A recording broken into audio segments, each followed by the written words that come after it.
Assalamualaikum warahmatullahi wabarakatuh. Waalaikumsalam warahmatullahi wabarakatuh. Selamat pagi, salam sejahtera untuk kita semua.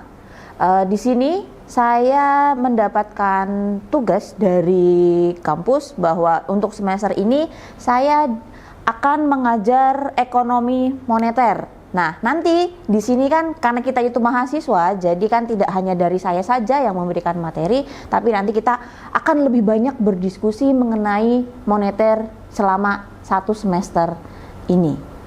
Begitu kira-kira. Sebelum memasuki materi, alangkah lebih baiknya kita berkenalan terlebih dahulu. Seperti kata pepatah, tak kenal maka tak sayang. Oke, nama saya Fitrah Sari Islami. Biasa dipanggil Sari atau teman-teman memanggil saya dengan sebutan Butik. Untuk pendidikan saya, S1 dan S2 saya menempuh pendidikan di Universitas Diponegoro dengan jurusan Ilmu Ekonomi dan Studi Pembangunan. Kemudian untuk alamat rumah saya atau tempat tinggal saya itu saya di Tegalrejo, Magelang. Untuk kontak saya ini dan untuk email saya ada di sini. Nah, untuk kontak saya ini hanya bisa digunakan melalui WA, tidak bisa telepon dan tidak bisa SMS karena sudah tidak aktif. Ya, ini untuk email saya untuk kepentingan bisa untuk mengumpulkan tugas. Apabila tugas yang nanti di upload di Elita mengalami kendala, biasanya saya meminta mahasiswa untuk membackup melalui email agar nantinya tidak merugikan kalian yang sudah mengerjakan tugas. Nah, ini untuk outline pertemuan pertama. Ini ada kontrak perkuliahan, kemudian nanti ada pembahasan secara garis besarnya mengenai RPS dan ke materi pokok. Nah, ini untuk kontrak perkuliahan, ini mengacu dengan peraturan akademik dari universitas, ada kehadiran minimal 75% dari 14 pertemuan. Nah, nantinya ketika kalian kurang dari 75%, kalian tidak bisa mengikuti ujian akhir semester. Jadi kalian ada kesempatan untuk tidak masuk kelas, itu kurang lebih ada 3 pertemuan. Tapi ya usahakan bisa masuk terus seperti itu. Kemudian untuk ketidakhadiran atau izin, misalkan kalian ada sesuatu yang sangat mendesak, misalnya sakit, ini dengan melampirkan surat dokter. Kalau sudah ke dokter kan berarti kan memang kalian harus beristirahat seperti itu. Kemudian ada keluarga inti meninggal dunia. Keluarga inti itu ada misalkan orang tua, kakak ataupun adik, atau yang sudah berumah tangga, sudah memiliki anak ya, misalkan anak, itu kan keluarga inti yang termasuk ke dalam kategori keluarga inti. Kemudian mendapatkan surat tugas dari perguruan tinggi dengan melampirkan surat tugas, misalkan kan kalian mendapatkan delegasi dari universitas untuk mengikuti lomba misalkan, nah itu akan mendapatkan toleransi untuk ketidakhadiran. Nah, kemudian untuk toleransi keterlambatan itu 15 menit dari waktu yang sudah disepakati, sudah ditentukan. Misalkan kuliah jam 7, ya toleransi keterlambatannya sampai jam 7.15. Kemudian berpakaian rapi, menggunakan kemeja dan bersepatu. Untuk kondisi tertentu misalkan boleh menggunakan sandal kalau misalkan kaki kalian sedang sakit yang biasanya digunakan tertutup oleh sepatu, seperti itu. Kemudian tidak diperkenankan memainkan HP. Karena kalau saya tidak melarang menggunakan HP, pasti kalian akan lebih cenderung untuk bermain HP. Kemudian tidak diperkenankan makan selama perkuliahan. Kira-kira ada yang mau ditanyakan tentang kontrak perkuliahan atau tidak? Silakan Mbak, apa yang mau ditanyakan? Bu, izin bertanya, untuk kehadiran 75% itu untuk keseluruhan mata kuliah atau untuk satu mata kuliah? Jadi untuk 75% kehadiran itu per mata kuliah. Jadi kalau misalkan di mata kuliah saya nih ekonomi moneter, nah berarti di ekonomi moneter tersebut kehadirannya 75%. Nanti kan bisa berbeda dengan mata kuliah yang lain, seperti itu. Selanjutnya untuk komposisi nilai. Nah, ini kita untuk pembobotan nilai, ada nilai dari kita itu ada A, AB, B, BC, C, CD, D, dan E. Nah, ini bisa masing-masing dilihat untuk bobot nilainya. Jadi memang bisa dibilang ini cukup tinggi untuk mendapatkan nilai A. Nanti itu ada nilai tugas, kemudian nilai UTS, nilai UAS, dan nilai PJBL, di mana itu nanti kita akan mengerjakan suatu project atau tugas terstruktur, di mana itu komposnya yang paling tinggi dibandingkan dengan komponen-komponen nilai yang lain. Seperti itu. Nah, ini selanjutnya terkait rencana pembelajaran semester. Nah, dari rencana pembelajaran semester ini ada capaian pembelajaran lulusan, kemudian capaian pembelajaran mata kuliah, dan ada deskripsi mata kuliah. Nah, untuk capaian pembelajaran lulusan ini ada dilihat dari pengetahuan, ini memiliki bekal pengetahuan tentang teori dan aplikasi teori moneter, ya karena memang kita mempelajari tentang ekonomi moneter. Kemudian sikap, memiliki sikap bersyukur terhadap ciptaan Tuhan Yang Maha Esa dan berusaha mengembangkan ilmu tersebut sesuai dengan kaidahnya. Kemudian ada keterampilan umum, ini mampu berpikir analitis, logis, dan kritis, dan mahasiswa mampu berpikir dan bekerja cepat, tepat, dan teliti. Kemudian ada keterampilan khusus, ini mampu menjelaskan konsep teori moneter dan menyelesaikan persoalan-persoalan ekonomi dengan pendekatan teori ekonomi moneter. Selanjutnya, ini ada capaian pembelajaran mata kuliah. Ini memahami konsep teori ekonomi moneter, kemudian memahami mengetahui elemen-elemen teori ekonomi moneter, kemudian mampu menyelesaikan serta menganalisis dengan menggunakan teknik-teknik ekonomi moneter, dan mampu menghitung, menganalisis berkaitan dengan kasus ekonomi dengan pendekatan teori ekonomi moneter. Nah, ini untuk deskripsi mata kuliahnya. Ini membahas mengenai teori-teori dasar permintaan dan penawaran uang serta perkembangannya, dan juga akan memperkenalkan kepada peranan bank sentral, kebijakan moneter, serta pemahamannya mengenai teori inflasi.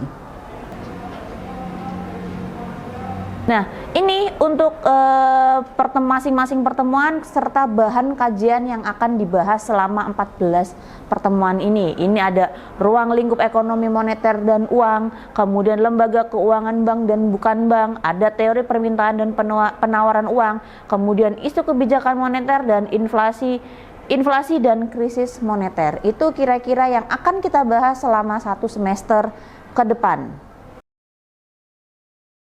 Oke, dari penjelasan RPS yang sudah saya sebutkan tadi, kira-kira ada yang mau ditanyakan terlebih dahulu atau tidak sebelum kita masuk langsung ke materi utamanya untuk pertemuan pertama ini? Cukup. Oke, cukup ya, berarti untuk penjelasan RPS ini kita langsung memasuki materi pokoknya. Oke. Ini untuk materi yang pertama, ini ada tentang konsep dasar ekonomi moneter. Ya, karena kita masih pertemuan pertama, jadi ya masih dasar-dasar dulu gitu ya, yang agar lebih mudah. Ini dari konsep dasar ekonomi moneter yang akan kita pelajari hari ini adalah definisi ekonomi moneter, kemudian ruang lingkup ekonomi moneter, definisi uang, sejarah perkembangan uang, peranan dan fungsi uang. Jadi kalau misalkan kita membahas ekonomi moneter, itu kita tidak jauh-jauh dari yang namanya uang. Ya, kalau misalkan secara umum tentang uang kan kita juga tahu ya, karena semuanya juga sudah pernah yang namanya memegang uang, seperti itu. Oke, nah ini untuk definisi ekonomi moneter. Ini untuk ekonomi moneter sendiri, ini yang mempengaruhi tingkat harga, kemudian tingkat kegiatan ekonomi, dan tujuannya untuk menjaga tingkat kestabilan harga dan mengatur tingkat tinggi rendahnya inflasi. Nah, tingkat harga ini menjaga tingkat kestabilan harga, karena kan kalau misalkan kita mau bertransaksi dengan uang, otomatis ada harga yang harus kita bayarkan, dan itu agar keuangan lebih stabil, harga uang itu cenderung lebih stabil. Begitu juga dengan tingkat kegiatan ekonomi. Nanti kalau semakin banyak uang yang digunakan untuk kegiatan perekonomian atau bertransaksi, juga akan mempengaruhi terhadap tinggi atau rendahnya tingkat inflasi. Selanjutnya, Ini untuk ruang lingkup ekonomi moneter. Ini yang pertama ada peranan dan fungsi uang dalam perekonomian, kemudian sistem moneter serta pengaruhnya terhadap jumlah uang dan kredit. Ada struktur dan fungsi dari bank sentral. Yang keempat, pengaruh jumlah uang dan kredit terhadap kegiatan ekonomi. Kemudian pembayaran serta sistem moneter internasional. Yang keenam, mengetahui mekanisme penciptaan uang, tingkat bunga pasar uang, sistem dan kebijakan moneter serta pembayaran internasional. Nah, sampai sini kira-kira ada yang mau ditanyakan atau tidak? Ya Bu, saya ingin bertanya. Ya, Mbak, silahkan. Yang mau ditanyakan apa? Seberapa penting konsep ekonomi moneter itu dalam perekonomian? Baik, terima kasih untuk pertanyaannya. Jadi, seberapa penting konsep ekonomi moneter terhadap perekonomian? Nah, kalau misalkan suatu perekonomian itu tidak berdasarkan pada ekonomi moneter, itu kan juga agak rancu juga ya, karena kan seperti yang tadi kita bahas bahwa ekonomi moneter itu tidak jauh-jauh yang akan kita bahas itu tentang uang. Terhadap tingkat perekonomian seperti apa, tingkat harga seperti apa, karena kan keseharian kita aja kita dengan menggunakan uang, transaksi apapun menggunakan uang, baik uang digital, kalau yang sekarang kan udah hitsnya kan uang digital ya, atau uang yang masih dalam bentuk real seperti itu. Nah, jadi kalau misalkan ditanya penting atau tidak, seberapa penting? Sangat penting, karena dengan adanya peredaran yang seperti itu berarti menandakan bahwa perekonomian dalam suatu negara itu jalan. Oke, paham berarti ya Mbak ya mengenai tentang konsep ekonomi moneter dalam perekonomian? Paham. Oke, next.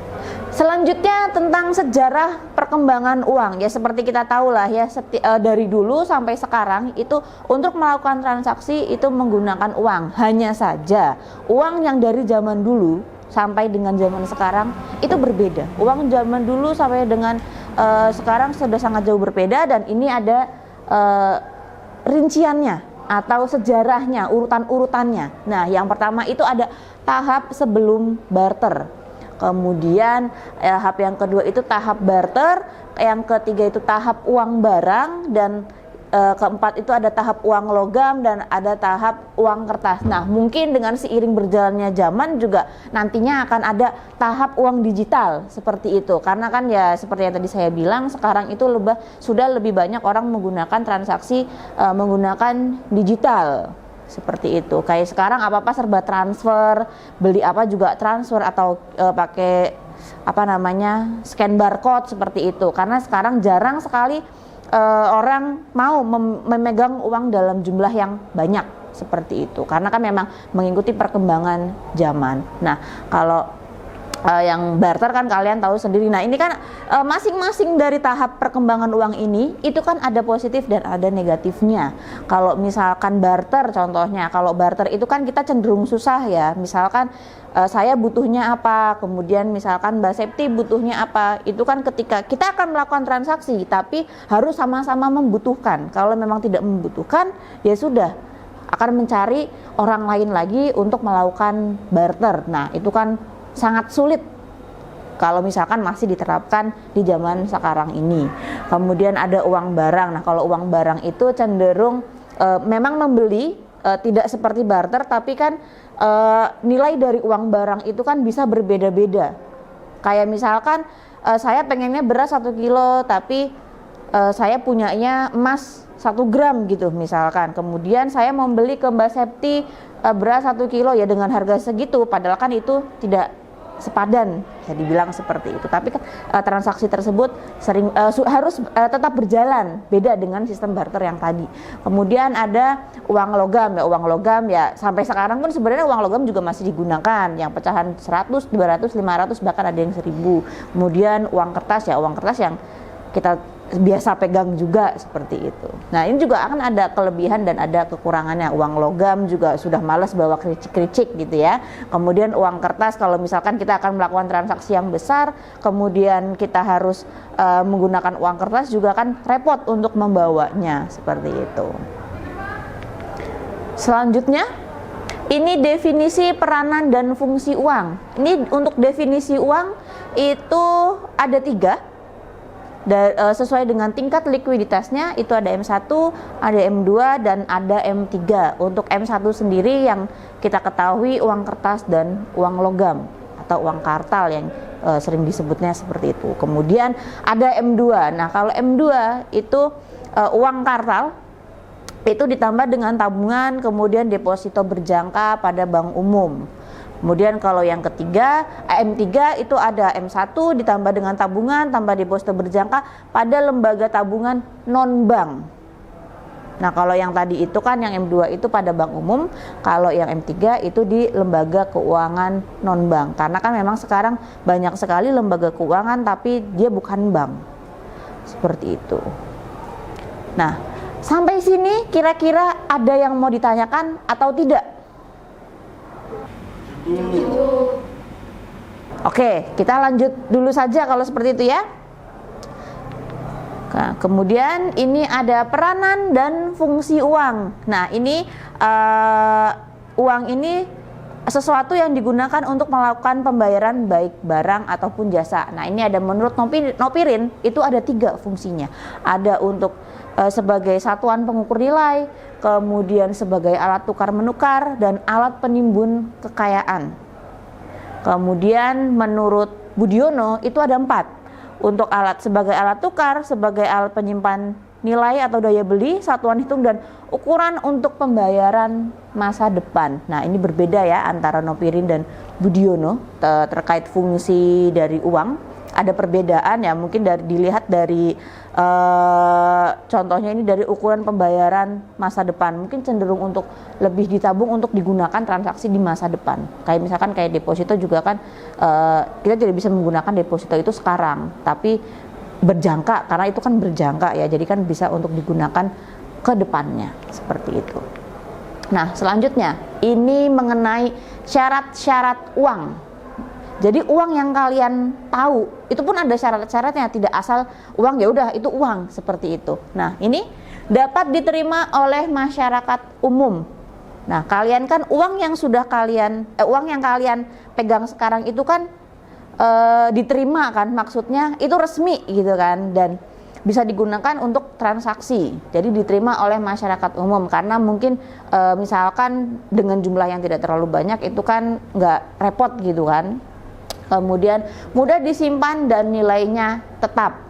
Ya, kalau kita uang kertas, uang logam itu kan ada yang namanya dompet. Nah, itu kan bisa disimpan di situ. Kalau zaman dulu misalkan punyanya kambing kan tidak mungkin kambing disimpannya di dompet gitu kan, dibawa kemana-mana, itu kan juga tidak bisa.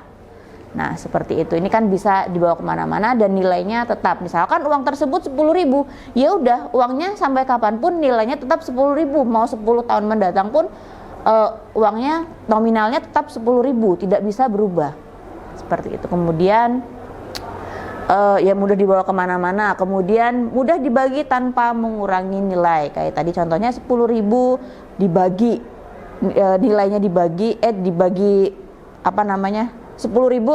dibagi menjadi 2.000-an. Itu kan ada 5 lembar, tapi kan nilainya tetap 10.000 dari 5 lembar tersebut. Kemudian jumlahnya terbatas sehingga tetap berharga. Nah, mungkin kalau yang kalian tahu jumlah uang yang beredar di Indonesia itu kan banyak sekali. Tapi meskipun banyak, itu jumlahnya terbatas, dibatasi lah seperti itu. Kenapa dibatasi? Karena kalau uang beredar itu kayak jor-joran gitu istilahnya, dicetak sedemikian rupa kemudian diedarkan sebanyak-banyaknya, justru akan mengurangi nilai dari uang tersebut. Kayak misalkan nilai terjadi inflasi, kan kalau kita ada inflasi atau nilai inflasi itu kan berturunnya nilai dari uang tersebut seperti itu. Kemudian adanya jaminan. Nah, ini kan dikeluarkan oleh Bank Indonesia, Bank Sentral milik Bank Sentral atau Bank Indonesia kalau di sini. Kemudian dicetak oleh Peruri seperti itu. Kemudian terdiri atas berbagai nominal, yaitu ada 1.000, ada 2.000, ada 5.000 dan sebagainya. Dan untuk nominal tertinggi sekarang itu kan masih 100.000. Nah, itu kan berbagai nominal macam-macam lah, berbagai macam warnanya juga untuk membedakan berapa masing-masing nominal. Nah, ini untuk bahan diskusinya. Nah, oke, dari penjelasan yang sudah saya sebutkan tadi, kira-kira ada yang mau didiskusikan atau tidak?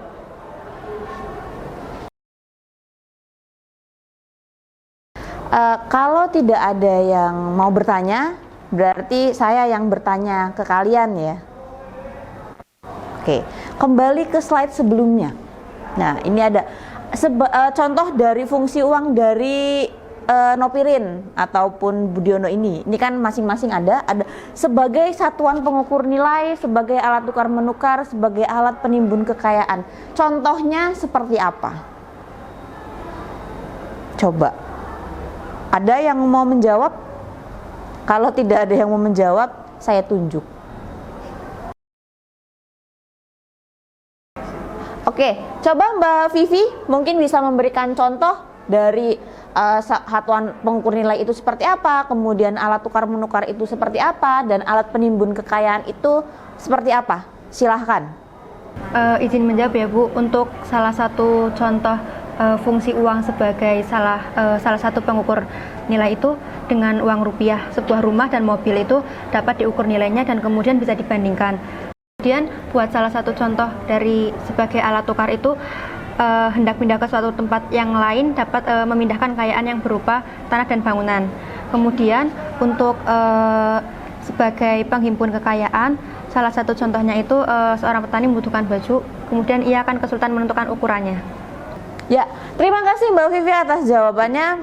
Tepat sekali, sudah menyebutkan bagaimana masing-masing dari contoh fungsi uang tersebut. Mungkin dari teman-teman yang lain ada yang mau menambahkan atau mau menanggapi, saya persilahkan. Cukup? Ya, terima kasih Mbak Vivi, memang itu jawabannya sudah bagus ya. Mungkin kan tadi saya menanyakan barangkali ada yang mau memberikan pendapatnya yang lain atau tidak. Oke, berarti sudah paham semua ya mengenai konsep dasar ekonomi moneter ini? Paham. Oke, untuk selanjutnya, pertemuan selanjutnya, untuk materi ini kan sudah selesai. Untuk pertemuan selanjutnya di minggu depan, silahkan kalian mungkin bisa untuk mempelajari terlebih dahulu atau mencari referensi, membaca materi mengenai uang beredar, kemudian pelaku dalam pasar uang, kemudian proses penciptaan uang, peran bank dalam pasar uang. Nah, untuk minggu depan ini materi yang akan kita bahas. Mungkin kita akan lebih banyak diskusinya. Jadi saya harap kalian sudah mencari materinya, sudah membaca dari berbagai referensi, baik dari buku maupun dari jurnal-jurnal penelitian yang ada di internet. Kurang lebihnya seperti itu. Sekian pertemuan hari ini. Saya ucapkan terima kasih. Saya mohon maaf apabila selama proses pembelajaran ini ada kata-kata yang kurang enak atau ada salah kata yang saya ucapkan tadi, mungkin menyinggung teman-teman di sini semua. Saya akhiri. Assalamualaikum warahmatullahi wabarakatuh. Waalaikumsalam warahmatullahi wabarakatuh.